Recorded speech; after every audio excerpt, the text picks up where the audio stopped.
reason, we term that as a paradox is because there is some seemingly inconsistency between the socioeconomic status of Hispanics and their health status.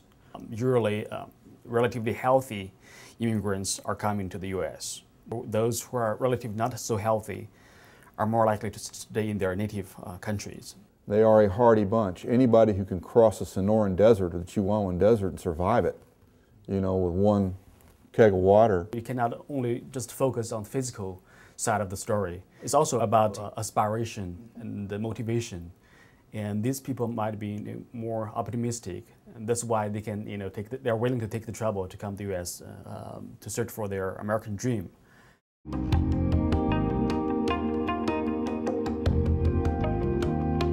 So-called salmon bias, which means some Hispanic immigrants in the U.S., when they become very sick in old age, they choose to go back to Mexico or, for old age care.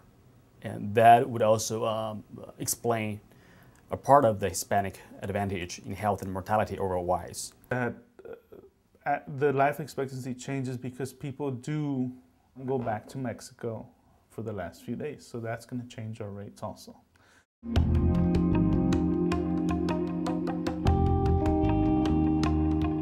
Your typical diet is still, your tortillas, beans and rice.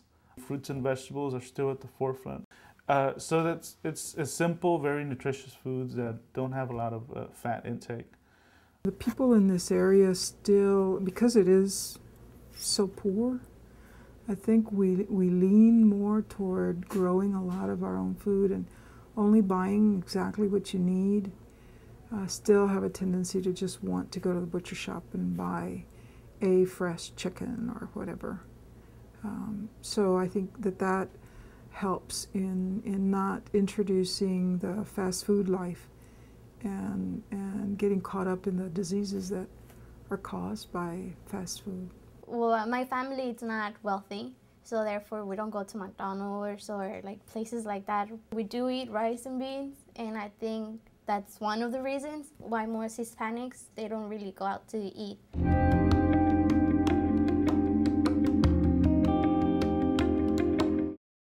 The family unit plays a huge role in whether people have the will to live or not, and I think that it's important to have people around you of all ages so that you can feel that this is actually where you belong. One thing I know is very true here, that when grandmother gets sick or grandfather gets sick, the whole family comes to the hospital. Love they have for their children, they want to spend more life with them, and then since they actually do take care of them, I guess the love makes them be more alive, want to live more. How do you come up with a metric that measures corazón, heart,